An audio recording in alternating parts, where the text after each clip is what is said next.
ఈ సమ్మర్‌లో భార్యాభర్తలు నిజంగానే కలవచ్చా? అనేది చాలామంది టు బీ హానెస్ట్ ఈ సెక్స్ ఎడ్యుకేషన్‌కి సంబంధించి మొహమాట పడతారు. అడగడానికి ఫీల్ అవుతారు. ఇన్‌ఫాక్ట్ వాళ్ళ పార్ట్నర్‌నైనా సరే అడగడానికి ఇబ్బంది పడతారు. సో, ఈ ఇంటర్ కోర్స్ ఇష్యూస్ అనేవి ఎక్కువగా సమ్మర్‌లో ఉండే ఛాన్సెస్ ఉంటాయా? సో, సమ్మర్‌లో భార్యాభర్త కలవచ్చా అని యాక్చువల్లీ చాలా మందికి డౌటొస్తుంది. ఈవెన్ హ్మ్. మా ఓపీడీస్‌లో కూడా చాలా మంది పేషెంట్స్ అడుగుతూ ఉంటారు. ఓకే. ఓకే. సో, దీనికి మేమేం చెప్తామంటే సమ్మర్‌లో భార్యాభర్త డెఫినిట్‌గా కలవచ్చు. హ్మ్. కలవకూడదని ఏమీ లేదు. హ్మ్.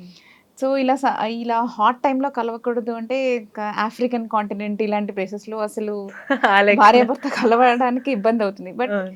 Those are the places which have high fertility rates. Okay. చాలా ఎక్కువ మంది పిల్లల్ని కంటారు వాళ్ళు. హ్మ్. ఆఫ్రికన్స్ అదే అవునవును. సౌత్ జోన్‌లో ఉన్న సౌత్ అవునవును. అమెరికన్స్ వాళ్ళందరూ. సో, అది మిస్‌నామర్ అండి. హ్మ్. భార్యాభర్త కలవడానికి ఇబ్బందులుంటాయి. As I have said already. So, exhaustion ఉంటుంది సమ్మర్‌లో. హ్మ్. డీహైడ్రేషన్ వల్ల మెన్‌కి, విమెన్‌కి సెక్షువల్ డ్రైవ్ కొంచెం తగ్గుతుంది. హ్మ్. సో, ఇలాంటి ఇబ్బందులు ఎదుర్కొంటారు. కానీ భార్యాభర్త కలవకూడదు, కలిసినా ప్రెగ్నెన్సీ రాదు అని అయితే ఏమీ ప్రాబ్లమ్ అయితే లేదు.